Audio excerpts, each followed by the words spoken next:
when we were here to have lunch with a supporter that we had the summit at this place, and she immediately said, let's have another. So this summit is a project of the UK College of Communication and Information, and I want to thank Dean Greer, her staff officer Tracy Hutchison, our tech wizards Kenny Blair and Chris Larmer for their help, as well as my assistant Heather Chapman, who is chief author of the Rural Blog, our daily digest of events, trends, issues, ideas, and journalism from and about rural America. Another summit is urgently needed because much has changed since the first one in the local news business and in rural America. Community newspapers have seen their profit margins fall into single digits. Newspapers in county seat towns have closed. Thousands of papers remain healthy, but they're struggling to adapt their business models to the digital age. Online startups are much less common in rural America, which for the first time has fewer people than it did in the previous federal census. Journalism schools are trying to restore local news in places that become news deserts and to keep other places from becoming news deserts. But there is relatively little research to guide news publishers as they search for effective business models. And there's a reluctance among many to undertake the bold, relentless experimentation that appears to be needed to sustain local journalism. And as local news media focus on the bottom line, people in rural communities wonder about the quality of journalism they're getting. Those facts are the basis for the big question that the summit seeks to answer. How do rural communities sustain local journalism that supports local democracy?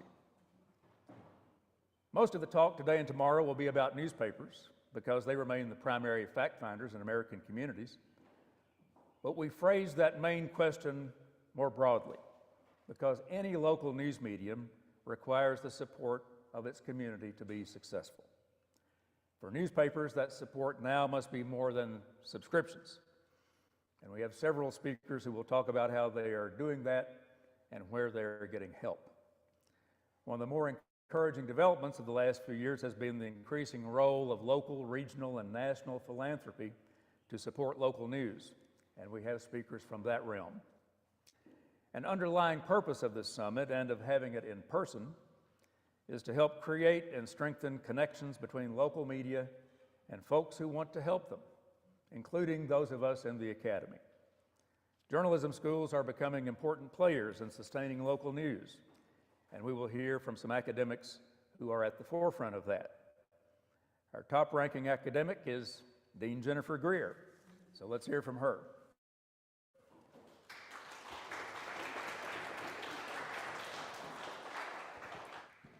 Thank you, Al, and is this good volume, Chris? Are we good? Thank you, Al, and let's give Al a round of applause for bringing us all here together. This, as he recounted, we were out here almost a year ago to the day, and he was telling me about the summit 15 years ago. And as we really grapple, not only in the industries, but in journalism, colleges of communication like ours, with what do we do next, bringing voices together in a beautiful location like this is just imperative for us to really take some time to step back, think about what we do next. I can tell you that I did the weather specially for you, so I mean it is quite gorgeous today. I drove down today. It drives through farms, communities. You know, it to what we're going to talk about, how beautiful and crucial places like this are for the fabric of our democracy and our country. Just as newspapers and media industries are changing and communities are changing, colleges like mine are changing. And so we will see, I am a former journalist. My background is in journalism. I'm a faculty School of Journalism at the University of Kentucky. And one of the things that we will see is that we've seen more and more schools of journalism, colleges of journalism have morphed into colleges of, and the J seems to be disappearing from some of our academic programs. And so some of our challenges in a college like mine is how do we keep that J strong and central to everything that we do. We do have the director of our School of Journalism and Media is here, Erica, if you could wave, Erica Ingstrom. So director of our School of Journalism and Media. And she's a great hire. She's been with us for 2 years. And how do we keep journalism in face of, quite frankly, some declining enrollments across the country in journalism programs? How do we keep those strong, and how do we keep them as part of members of our community and our college?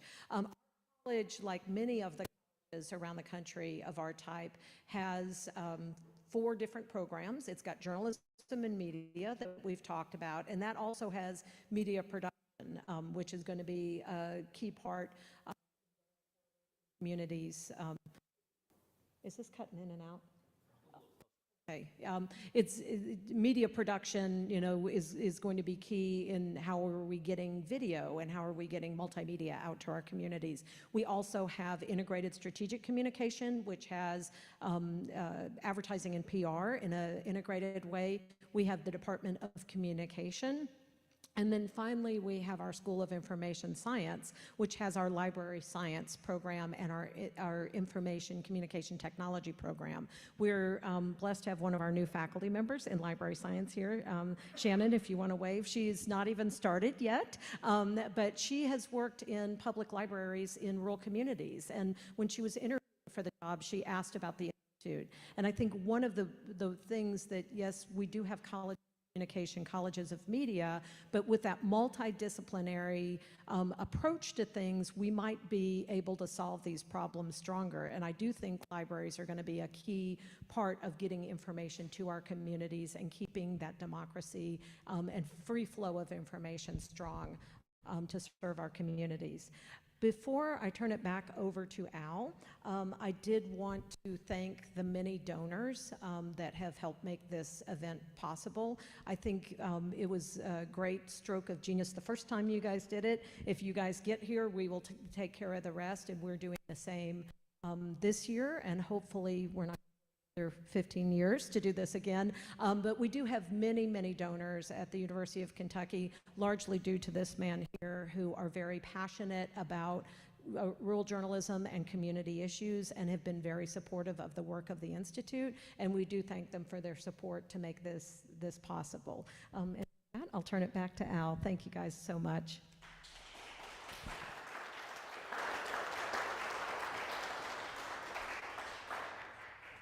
Thanks, Jennifer. Our first job at the summit is to define the problem through a rural and small town lens. The crisis in local journalism is too often defined in terms of regional and metro dailies, with little attention to small dailies and weeklies, whose collective audience may be larger than their big town counterparts, depending on how you define big and small. Our first has done much to give us a broader look at the state of America's community newspapers and journalism. Penelope Muse Abernathy is a visiting professor at Northwestern University's Medill School. She collaborates with the school's local news initiative and Spiegel Research Center on projects, research, and teaching. She was an executive with the New York Times, Harvard Business Review, and the Wall Street Journal, then Knight Chair in Journalism and Digital Media Economics at the University of North Carolina. Her latest book is News Deserts and Ghost Newspapers: Will Local News Survive? Please welcome Penny Abernathy.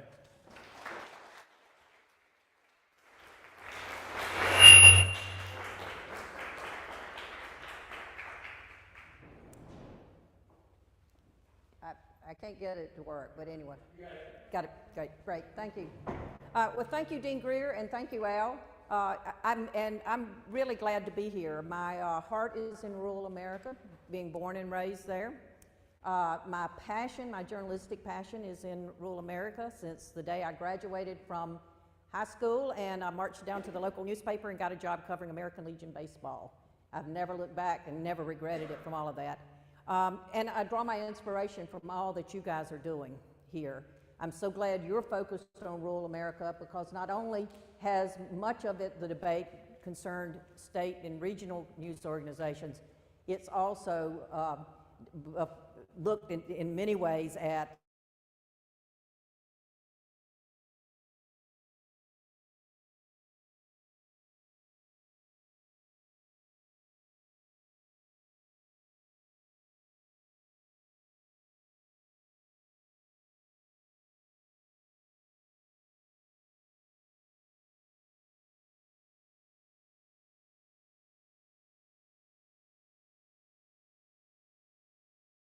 and I find it somewhat, what do I need to do? Are you going to, do I need to let you know? Great, that's what, I'll do that. Okay, I find it somewhat inspirational for me when I'm thinking about whether I'm working at the New York Times or whether I'm working at the Laurinburg Exchange or the Fayetteville Times, what I'm supposed to be doing as a journalist. So what they concluded was that strong local newspapers, and they use newspapers, I've substituted journalism here because we live in a multimedia era, sets the agenda for debate of public policy issues, and encourages regional economic growth and opportunity, and it fosters a sense of social cohesion and identity.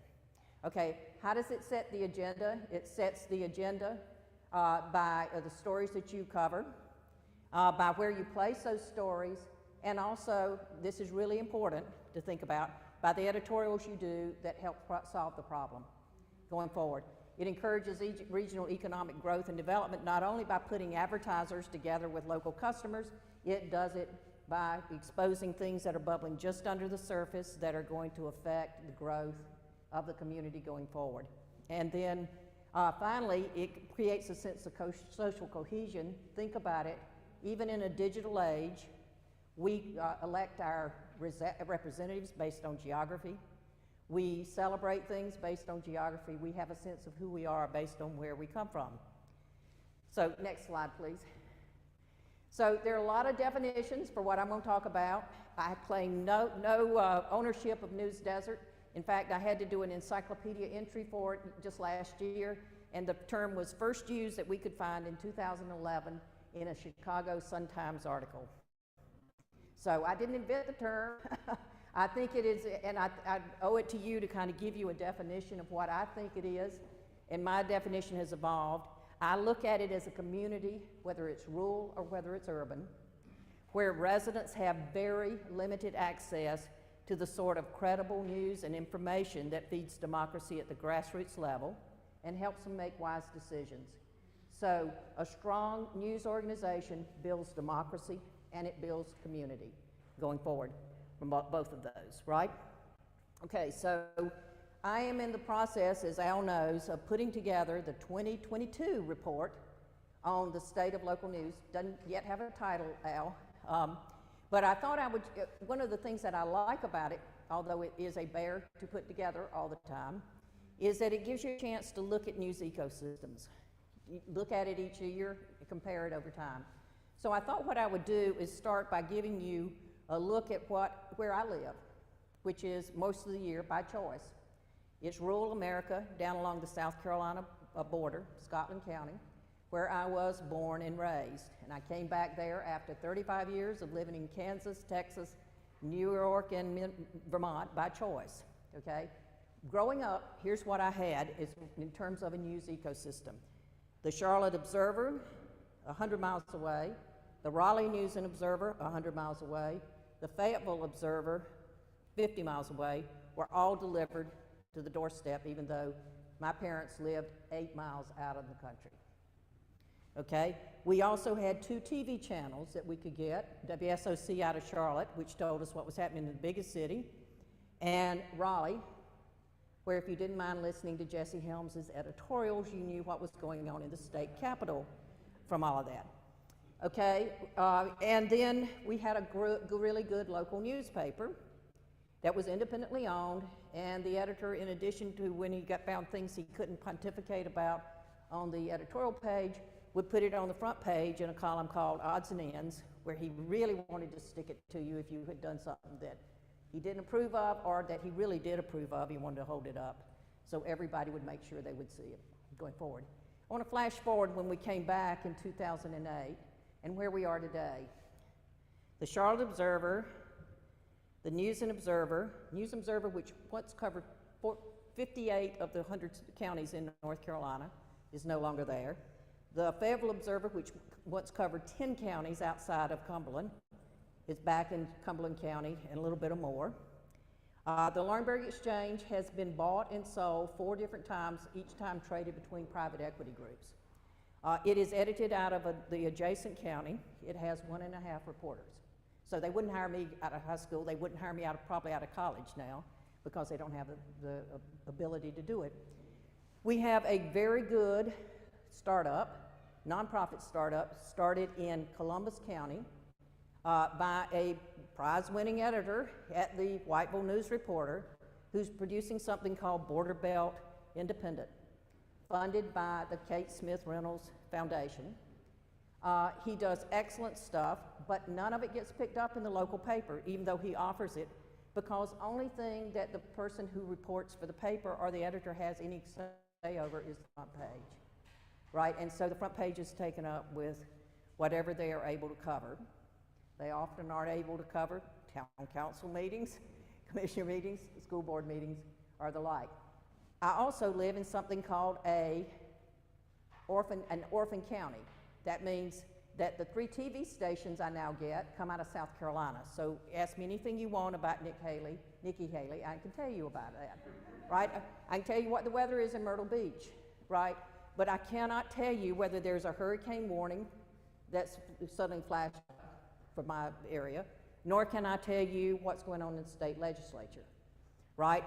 So, and if I try to get the news digitally from the Charlotte Observer or the NNO, I invariably run into a paywall. And because I subscribe to the NNO but not the Charlotte, they have the same paywall. So if I happen to, unfortunately, look at something in the Charlotte Observer, I hit the paywall because they don't know I can't remember my password to get in from that. Now, let me just say, I'm really fortunate. Here's how I get high-speed internet. My husband pays the alarm company $200 a month to bounce a series of radio waves off cell towers onto the tallest old-fashioned pine tree on our property. $200 a month. Now think about it. I can afford the $200 a month, and I have a husband who was ingenious enough and hardworking enough to find a solution that kind of got us what we wanted to have. None of you would call it high-speed internet if you're hooked up to anything remotely like high-speed internet. So I want you to think back again when you say limited access. I think you're really dealing with 2 things here, and I want us to talk about those 2 things. One is access to the content. So content has gone away. The Charlotte Observer and the Raleigh paper don't cover me anymore. Not only did I not get the paper, I don't get covered by them. One thing I forgot to mention to you, I'm in what used to be the 9th Congressional District in North Carolina. We made headlines back in 2020 because of the election fraud committed in one of the 8 counties in that gerrymandered district. And I am as sure as I'm standing here that in the old days that would have been uncovered and written about by the News and Observer or the Fayetteville paper, both of whom were heavily into that adjacent county, because the guy did it on a local election in 2016, was being investigated by the feds when he decided to try it again in 2020 for the Republican candidate. So we were without a congressman in Congress for more than a year, as we had to have that election was thrown out. Here is the punchline. The person who identified what was wrong with that election was not a reporter. It was a political science faculty member in a college almost 200 miles away, all right? So think about I live every day, what is going on in all of this. Now, could I hit the next slide? The wonderful thing about the last 10 years versus is that there are a lot of young academics and scholars and researchers in the industry who care about this. And so this is what has been documented in just the last 3 years by well-respected researchers. One, recent research has documented decreased participation in local elections. If you have not read the book Muse Hole, just put out by Jennifer Lawless and Danny Hayes at George Washington and University of Virginia, I recommend it. That just came out in September. It has a direct correlation between the types of stories you cover and what you're going to go and whether you're going to vote or not. And believe me, it's very, very hard to even find any information, not just on local elections, but state elections anymore where I live. What's the name of that book? Muse Hole. Muse Hole. Okay, the next is increased corruption in business and in local government. The independent paper, the Charleston Post and Courier, has done a good job of putting together a network of 17 smaller news organizations that has uncovered copious amounts of corruption in lots of counties in South Carolina. South Carolina's a good place to start to look for it, but I mean, it's especially fertile ground if you have a diminished newspaper, such as what I have in my hometown, and you have reporters who want to do it and just cannot get around to it. So they work together to do that. There's also another good book, if you have not read, is Jay Hamilton's book, Democracy's Detectives, that talks about the dramatic decrease in the number of investigative pieces that are coming out of the state and regional newspapers we historically counted on to provide that sort of material to us. And the other thing I think that's important is the corruption is not ever really big, but it starts small and escalates. And that's another thing, a recent study out of Harvard showed that small businesses start cutting corners when they don't have just transparency provided. There's decreased in local institutions. The Knight Foundation has been on that case for about 5-6 years. And that while local newspapers and local news organizations are still more highly respected than national ones, that's declining rather rapidly, right? And then, of course, there's the great study that came out of Notre Dame and University of Chicago that looks at how when you're in a place that doesn't have a reporter, just simply covering county commissioner meetings and the like, you end up paying more in taxes because it costs you more to go forward. So this is left over from 2020. I'm in the process. We plan to issue at Northwestern the 2022 report. Which we just put on the internet. We're going to have a call-in session, kind of like, where you can call in and get the latest conclusions that we got. I am literally still pulling the numbers together. I will tell you, on the bad news front, it is more than I thought it would be. I had hoped that all the support that had come in from the COVID had really tamped it down and turned the dynamic down. At the moment, we're looking at, instead of what I was hoping would be 150 closures, it looks closer to more than double that.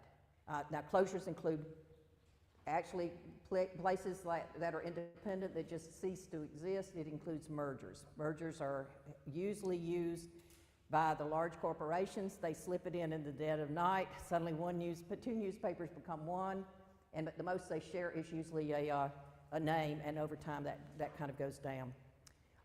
The other thing that is also disappointing, and it gets back to what Al was saying, digital news sites, especially those that are state and local focused, are just treading water, right? So for every one we add, we almost lose exactly the same amount.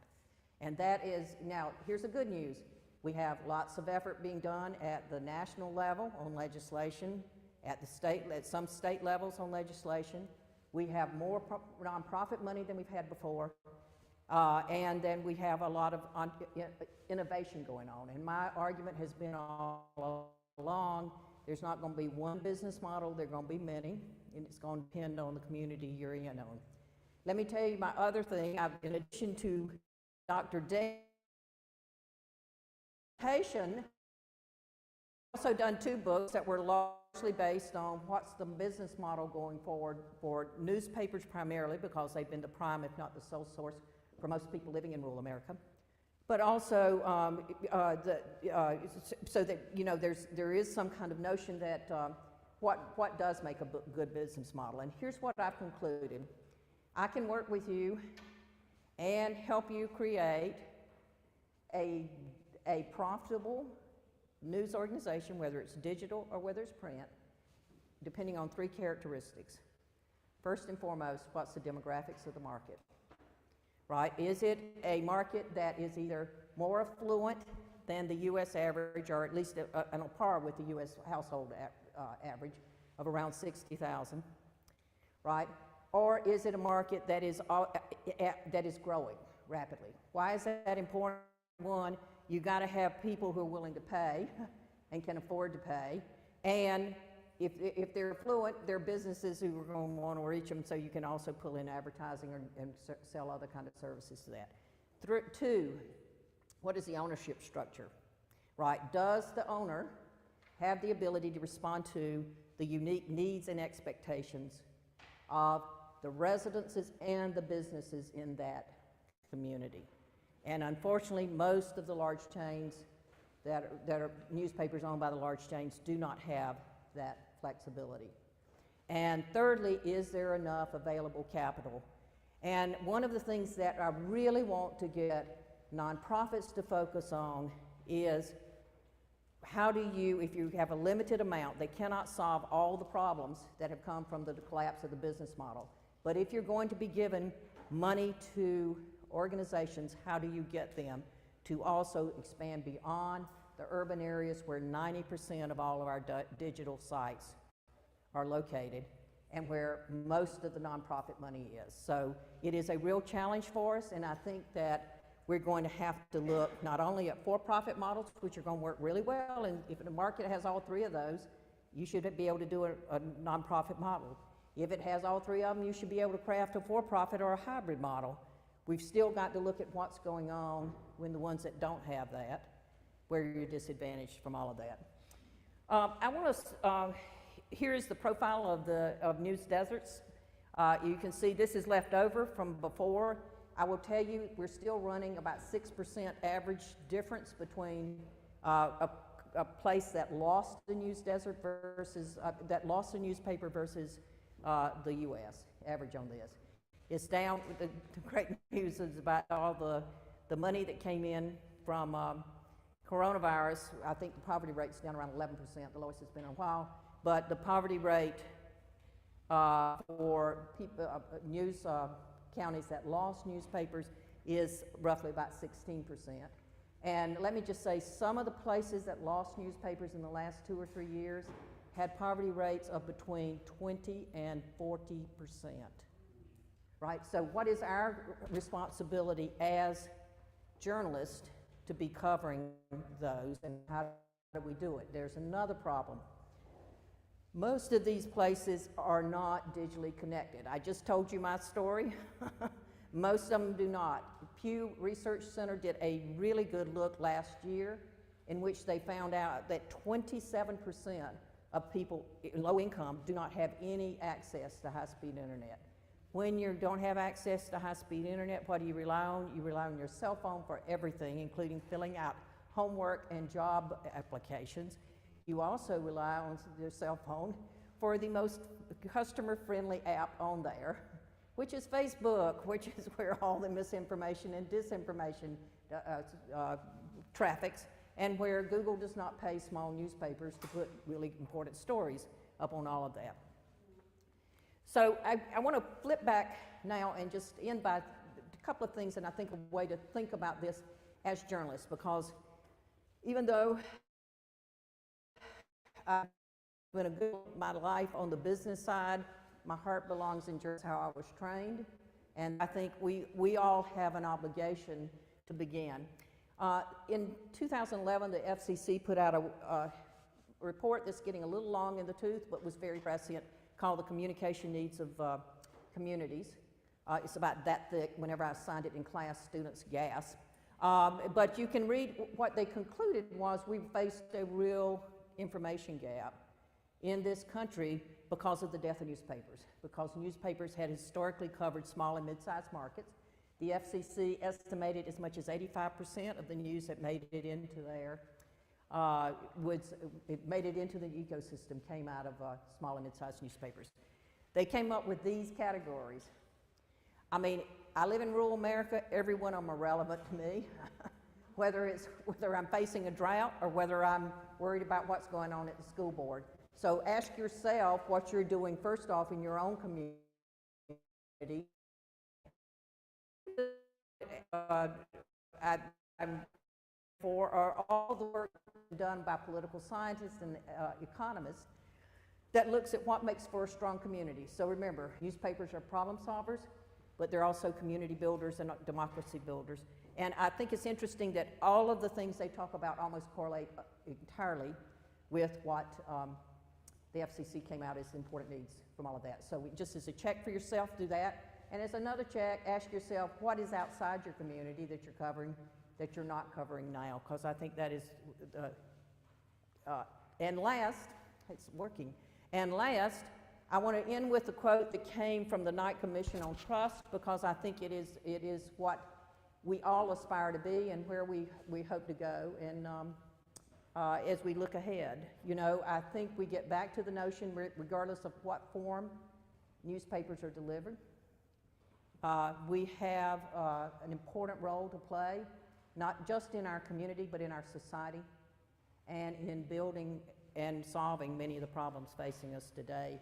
Well, small d, democracy going forward. So, have we got time for questions, or did I blather on too long? This is a meeting at which there will not be any discussion that doesn't have time for the relief on an unexpressed thought. So let's have some questions for Penny. Yes. Will you go through the measures of success for making a newspaper successful in the community for us? The three ones I mentioned. Okay, first is demographics, right? What are the demographics of the community?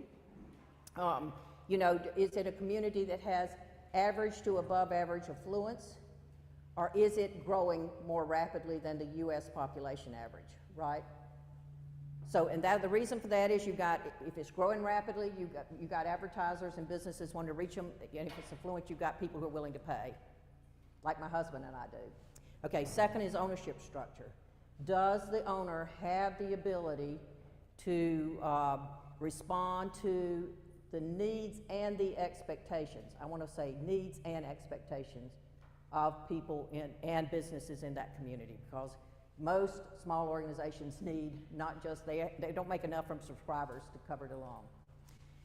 And then third, do you have the available capital? And one of the most discouraging things about that is not only is most of the capital centered in metro areas where you have multiple media options, most of the available nonprofit capital in the large community foundations are located there. Let me give you one example. I worked with the University of Indiana in 2020, and we looked at the difference of capital available in Cleveland versus capital available in Youngstown. And you know, the income that came off an endowment in Cleveland from the Cleveland Foundation of something like $160 million was, and most of it, only 90% was designated, was compared to, I think it was, I'm trying to remember what came off Youngstown. I think, no, actually, Cleveland was 13 billion, Youngstown was 60 million, right? And 99% had already been designated. So on that 1%, you could not even have supported off the Youngstown, the Mahoning Foundation, you could not even have supported a small news startup, right? And so if you remember, Google and McClatchy went in with great fanfare. We're going to set up a site with 4 people to compensate for the 40 that had been lost, and Google backed out after about a year, knowing that it wasn't just possible to do that. Let's get a mic to you. Could I ask the inverse of that question? Mainly, let's say you have a county with a small population and no retail base. What do you tell them? Because it seems like that, is it abandoned hope at the county sign? No, it is not. And one of the people that inspired me the most in the first book I did was a publisher in West Virginia who basically said if she had depended only on the retail in her market, she would have been broke easily within that. When what she did is she looked at other things, right? She looked at the commuter patterns between her community and DC and managed to sell outside her community. And when I've looked at successful newspapers, what they do is they don't think geographically. They think of themselves in a different sort of way, whether it's the products they produce or whether it is that whole notion of as one publisher put it to me, breaking out of geographic jail. You've got to think much more creatively. It doesn't mean you can't be done, but you've got to think much more creatively, and you've got to think collaboratively too. One of the things I hope that we're beginning to see, and I hope we continue to see, is a breaking down of competition and more of a collaboration. Example being the Charleston Post and Courier.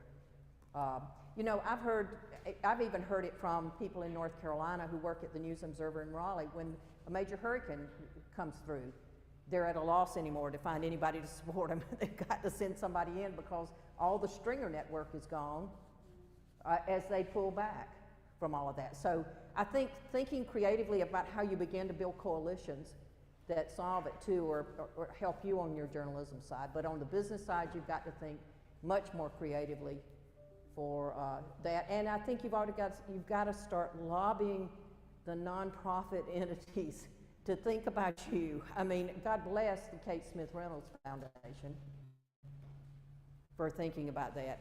And Jim, some good tips too for all the people that come through your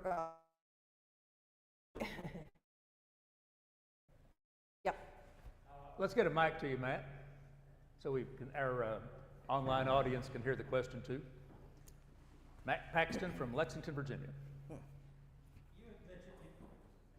You mentioned at one point that there's a possibility of a hybrid model involving a for-profit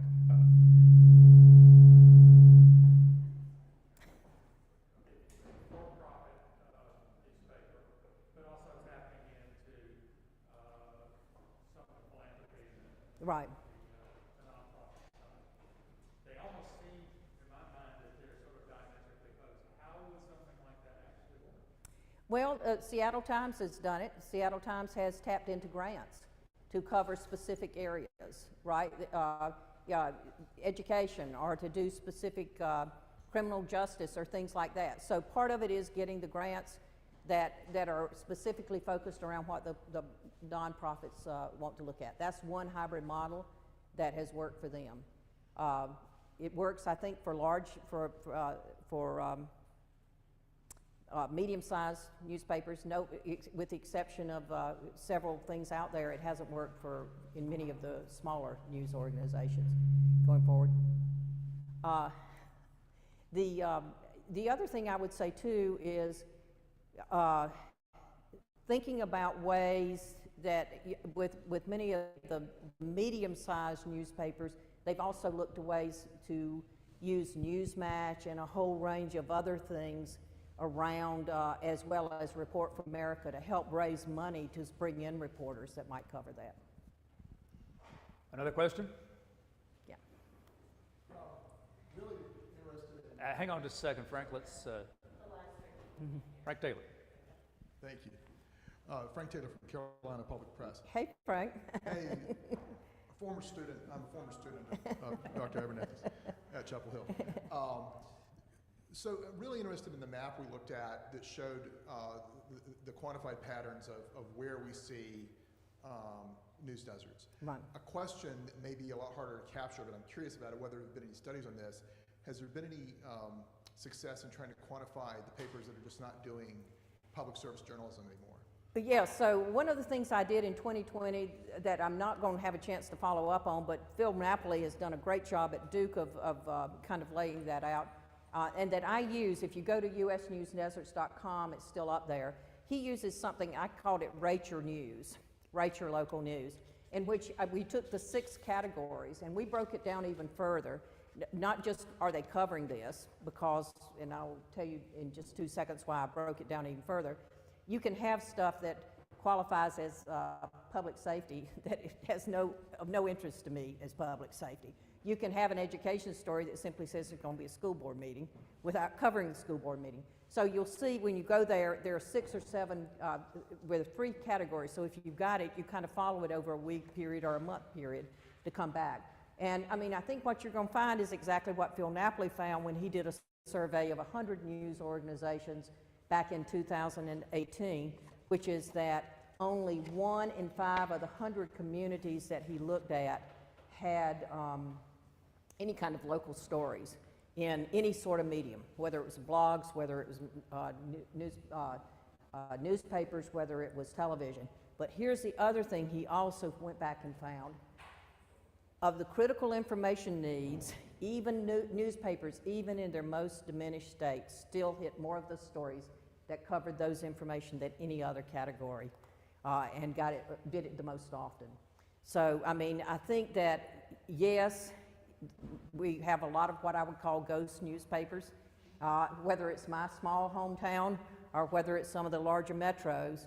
And if you live in rural America, I would argue you've been duly hurt if you have a newspaper that is not providing local news, and then you've been sideswiped and left on the side of the road by every other regional thing. So I think there's a lot of good information that can be done on that, and a lot of research that Phil's has been dealing with massive data sets. Test. Let me give you one other quick massive data set. Facebook, back in 2019, I think thought they were going to get out ahead of this, and they, for reasons unknown, picked Minnesota, Duke, and UNC to dump 300 and some odd thousand pieces of local news that had circulated on Facebook in February of 2019. Gave us the ability to analyze it and see what came out with it. Duke and Minnesota collaborated together and did an algorithm, and lo and behold, they discovered that Facebook was covering 60% of what was on Facebook qualified as meeting a public safety critical information need. That's what an algorithm does for you, right? Public safety, crime, anything that was in those categories, it was showing up. We took it and decided to look strictly at North Carolina and look at it, and we did it not only in February, we went back in September, and we went back in April of the following year. Here's what we found. Especially by September and April of the following year, we had a hurricane that came through North Carolina, and 4 days after the hurricane was out to sea, it finally made it onto Facebook about what all the airport was doing to prepare for that. So you've got an algorithm to determine your news, and it took that long to get enough shares of that. We found that if you excluded crime from public safety, wackadoodle crime stories too, that would either make Dateline or make, I don't know, entertain, even, or one of the other cracky ones, then almost nothing that went on Facebook would have qualified as a critical information need.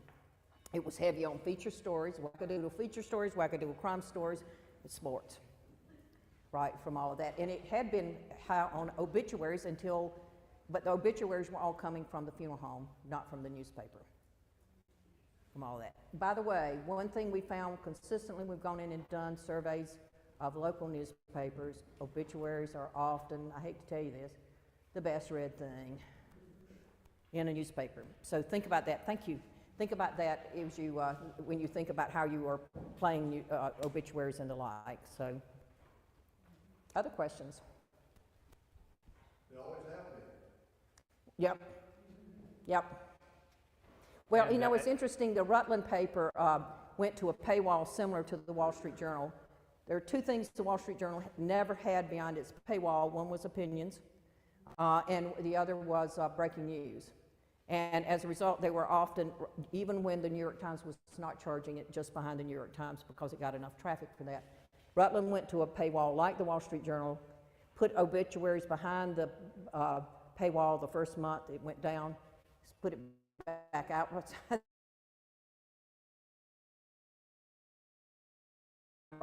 So, I mean, it just tells you, now that was 2016, 17, but it just tells you how important it is for most people. It's part of the fabric of a community. Knowing who's born, who's married, who's dead. Other questions? Penny, what are you seeing in the types of mergers and closures? You know, for in the big beta set you had first was primarily suburban papers. Right. And then the second category would have been rural papers outside county seats. Right. But now we're beginning to see county seat papers closed. What new trends do you see? Well, I think that what I am beginning to see that started in 2020 is you're beginning to see it in some affluent communities. And part of that, though, is mostly driven by the large chains. And if you look at you know, what's happening in, around Boston, where Gatehouse used to have 115 weekly papers, and I think they're down to 30 now in that area. So, you know, you're seeing that, but what I'm seeing in general is that about half of the papers that we're looking at, the papers were independent or small papers. The owner died or they could not find an owner, somebody to buy it, and it closed. All right, the other half are mergers that are coming out of the large chains that are just saying, this doesn't make economic sense, I'm going to merge together. And that was another thing that Phil Napoli's stuff found, was even if you had a paper located in a county seat, there often was not county news during that time. And the other thing he found was that if your paper was merged, the amount of material that came out of that county was almost nil. So one of the things we look at is, where is the paper located? That's another problem that's happened with the regional papers, Al. So the NNO in Raleigh used to cover 58 counties. Today it only covers 3. Right.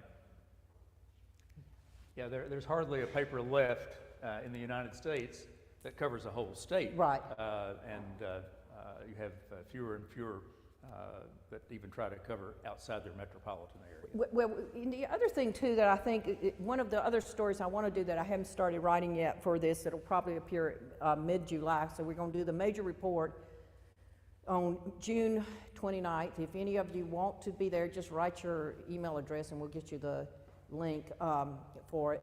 But then we're going to do a series of follow-up stories through the next 6 weeks. And one of the things I want to do is take 3 nonprofit sites and 3 for-profit sites and basically do a Harvard Business Review type, what are the 6 traits that those sites had.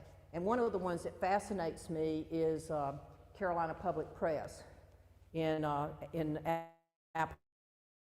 Started literally on a kitchen table by one dedicated person. It's now grown to be a statewide investigative site. It's celebrated its 11th anniversary next month. And I want to look at how she did it. I mean, it's interesting because there were 17 counties she was covering originally, and they're some of the poorest, just like the one I live in the state, and how she has methodically been able to track that, because I think that's important. I do think that one of the things I hope not only you think about was what's outside your market. I love what you once said that I attributed to you, and you say you don't remember saying it, but it's like so many things students attribute to me, Al. I'm not sure I said it either, but if they want to believe I was that much of an inspiration, I'll let them do it, and you've been kind enough to do that. Al once said, a good community newspaper shows you who you're related to that you might not be aware you're related to. And I think that I would ask you to think about that too, as with all the ventures that you're doing, both nonprofit as well as for-profit, and all the ones you're doing in service of a community, is how we begin to kind of build that tie that binds back together with both the journalism we produce and the journalism we support. Penny, that's a really good line. It gave me a warm feeling once again. I'm sure I stole it from somebody, but I think it is a good motto to follow. Let me follow up on the idea of regional reporting and statewide reporting. people in Kentucky will be interested to hear that State's newsroom, which has a number of newsrooms around the country, is coming to Kentucky.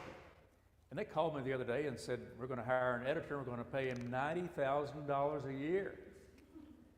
And I said, this is going to be one of the best jobs in journalism in Kentucky, because you basically get to be sort of the publisher too. What is your impression of the impact that State Newsroom and State Impact and some of these other outfits have had on a more local level? They tend to specialize in state government and legislative coverage, but some of them do break out and do local coverage that the local paper has just failed to do. Is there much of that? So of the 525 active digital sites we were able to locate this time that cover either state or local, 275 sites do local, and almost all of them are in large cities. I can name on one hand the number that are in smaller markets. Most of the work that's being done on the broader regional is coming from the 95 state and regional sites that are done. I think the real question I have there is, who are they reaching? You know, that's one of the things that the founder of Carolina Press says she about all the time, is how does she get that news to people who need it? How does she get it across that last mile, knowing that most people in North Carolina, A, don't know about her, and B, don't have the digital capability of accessing it, or routinely don't access it. So I think that's the real challenge here. I think it also raises a question of who you're reporting for. Right. You know, the question has been raised about the New York Times, no less, Right. which now gets most of its revenue from the readers. Are they giving the readers more of what they want and less of what they need? Yeah. Are these sites catering more to their donors and their regular viewers than they are a broader audience, which may need the information even more? Yeah. You worry about that too? No, I think that, and I don't have the right offhand the number right now, but if you look at the state and regional sites, or even at the local sites, most of them are a specific topic, right? So they're covering politics, or they're covering business and economics, they're covering environment, Health. health and education, right? So you've just got 5 of them. They're doing a great job at what they're doing. It's just that I wonder if they're speaking to the same people. And unfortunately, the same people are often other journalists from all of that. Yeah. Matt has another question, comment. Hang on just a second, Matt. Let's get a mic to you. Think about our online friends. Thank you. I want to direct, you may know about this site already. Some former reporters and editors from the Roanoke Times got together about a year ago and created a regional site for Southwest Virginia called Cardinal News. And their business model is a lot like NPR. You know, send us $10 a week or $10 a month. Yeah. Just do it on automatic. And they're doing some great work, and it's very broad based. It's politics, it's health, it's business, it's lifestyle. Right. They're doing a fantastic job. Just thought you might want to Yeah, take a no, look. that gets back to the whole note. If you do it, it gets who you're related to that you may not know you're related to. You're tying that together journalistically. Yes, Jennifer. So you talked about the news sites doing kind of the statewide coverage. What about public broadcasting? So KET here in Kentucky just launched a weekly or a nightly news show, but it is a statewide, covering the state, and then also public broadcasting. Right. And we've got a vibrant network of public broadcasting here in Kentucky, and we've seen expansion on the reporting on the broadcasting side. So is that going to fill some of the gaps that we see? Well, look, my hat is off to NPR and what they've been able to do in terms of hiring 1,000 extra people that they would put in the market. We looked at it in the 2022 report. And there are a couple of things that you need to put an asterisk by on both PBS and with NPR. The great thing is NPR is available, I think, 96% of the country. It's got coverage. You can get it.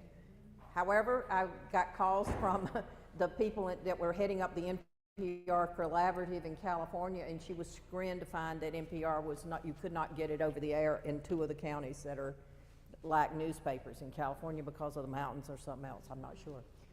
However, here the journalistic, we lost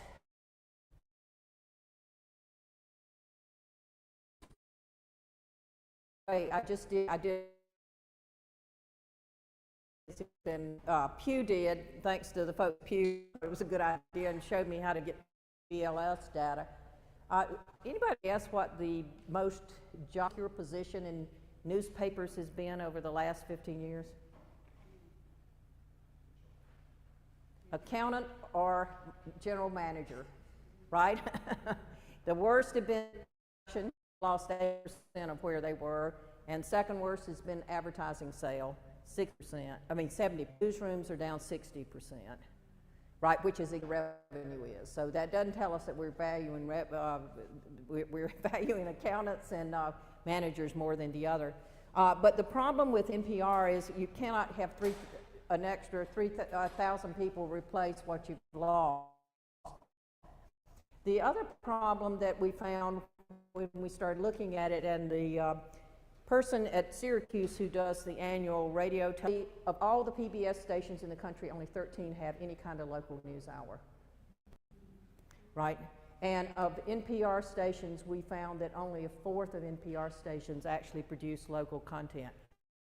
So in North Carolina, we have, and I'm trying to remember, I think it's 27 satellites, only 2 of those produce local news. So, I mean, I think there's a lot more that can be done. I think there's a lot of potential there.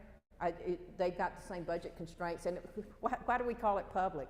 I think less than 10% of NPR's annual income comes from the government. I think it's mostly donations, and I think with even PBS, more than half comes from donations. Yeah, public increasingly means it comes from the public. Yes, exactly. Directly, not from your government. Taxes, but in Right. addition to your taxes, right? Let's give Penny a hand. Right.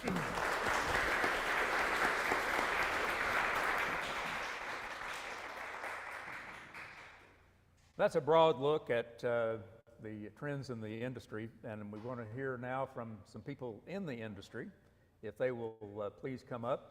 We have Lynn Lance of the National Newspaper Association. She majored in advertising. She was director of membership for the Illinois Press Association. In 2015, she joined NNA as its membership director, then became chief operating officer. In 2019, she became executive director of NNA through her own company. We also welcome to this session Robert M. Williams Jr., we should say, of Blackshear, Georgia, the retired publisher of the South Fire Newspapers Group. He's the Monroe County Reporter. He was the NNA president in 2013-14 and is an NNA consultant running their Great Ideas Exchange. He's won more than 350 state and national awards for journalism in Blackshear and NNA's James O. Amos Award. And finally, we welcome Tom Silvestri, Executive Publishers Association, which gave him its Frank W. Mayborn Leadership Award. We're going to hear from Lynn first, and Lynn, I think you have a special presentation that will be maybe a surprise to the person presenting, but you have the floor. Can I just sit here? You may stand or sit. Stand to present. Everyone hear me? Is this on? We good? Okay, thank you for having me here and for Al inviting me to this beautiful location. I'm hoping today to spread some good news regarding community newspapers in our membership as I see it, which is holding strong. We've been holding strong for the past 3 years in membership and revenue, so NNA is stronger than ever. There have been some troubles this past year with staffing shortages, material shortages, circulation is down, advertising is down.